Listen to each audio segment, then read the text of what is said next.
During the 1890s, the pastoralists of the East Kimberley were looking for another route to bring their cattle to the goldfields of Kalgoorlie and Coolgardie.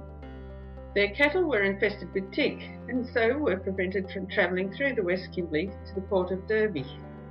Although explorers David Carnegie and Lawrence Wells had stated that it would be impossible to bring cattle across such an unwatered desert wasteland, when the clamouring of the pastoralists became louder, surveyor Alfred Canning was appointed to find a practical route for stock in 1906.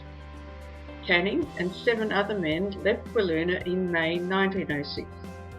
Their destination was Old Halls Creek, about 2,000 kilometres to the northeast.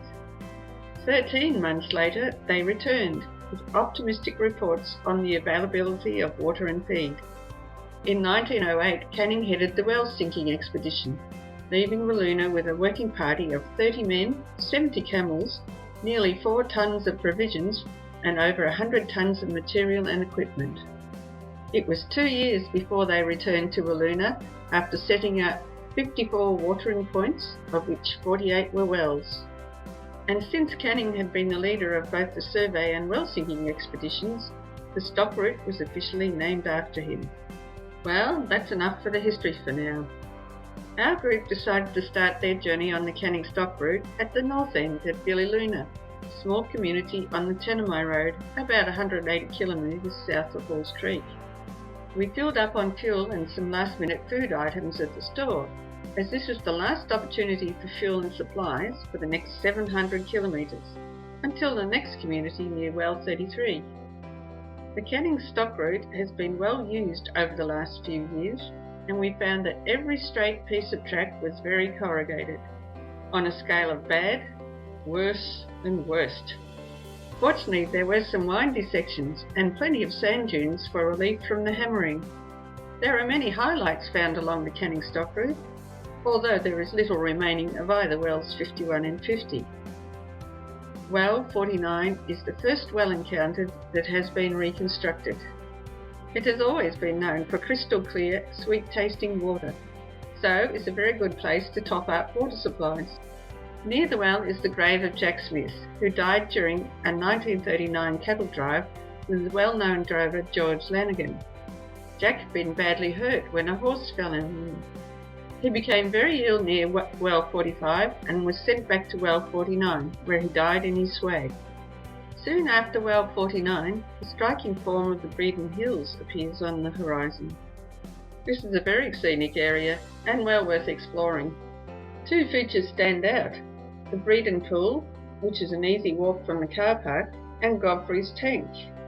Access to this is by a steep climb onto the higher ground, and a walk across the top of the hills to a creek that was dry in August when we were there, but it would run with some force during the wet season. Spectacular views of the hills and the tank reward the keen walker for the effort involved. On the rock face of the tank, many explorers and drovers have carved their initials at a height which suggests that the lower rocks of the cliff have fallen away, caused by the force of the running water of the wet season. Well 46 was constructed in one of the prettiest spots on the stock route. It is set in a large grassy plain dotted with the elegant shapes of the white-trunked snappy gums. It is an ideal place to camp. The well has been reconditioned, and our group had soon set up their campsites. Our travel on the stock route was at a comfortable pace, which allowed time to inspect each well site, to practice our sand driving techniques on the bigger dunes, and to stop and talk to others we met along the track. Each day we travelled about 100 kilometres, and usually came across 3 wells during the day. Canning's survey expedition of 1906-07 was marred on the return trip from Halls Creek by the death of Michael Tobin, who was a boar expert. Tobin died of spear wounds inflicted by an unknown Aborigine, who in turn was fatally wounded by a shot fired from Tobin's rifle. Tobin's grave is on a sand ridge about 300 metres from well 40. The Aborigine was buried in an unmarked grave, but its position is uncertain. During the 1908-1910 well sinking expedition, Canning and his men erected the cross on Tobin's grave, after carrying it up from Wiluna on one of the camels. The marble cross was supplied by the Mines and Water Supply Department. Nearby Lake Tobin was a salt lake and clay pan, but is now overgrown with low-growing plants. It is easy to drive on and a welcome change after all those corrugations. As the daytime temperature warms in late winter and spring, many lizards can be seen basking amongst the sand dunes. Thorny devils are a special delight. These slow-moving, prickly-looking small lizards are often found basking in the wheel tracks, not an ideal position for them as you are motoring along. As it turns out, they are not prickly, with all the bumps softer than expected. Water 38 is in Water Bunny Rockhole. This natural rockhole in the creek bed was enlarged by Canning's construction team by blasting the rock and removing the rubble. It was estimated the hole would hold 140,000 litres. An extensive desert oak forest stretches from well 37 through to well 35, and it is believed that many of the larger trees may be more than 150 years old. Well 37 Liberal has been called the Haunted Well, since the first cattle drive down the stock route ended there in tragedy. Drovers George Shoesmith and James Thompson and their Aboriginal stockman Chinaman were attacked by local Aborigines during the night.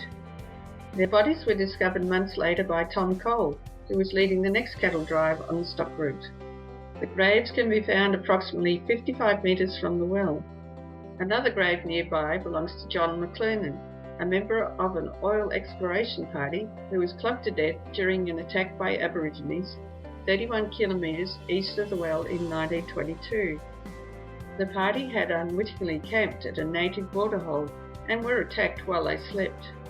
Well 33 has been modernised with windmill, water tanks and a pool of water for the wildlife. Budgerigars, finches and pigeons are regular visitors here.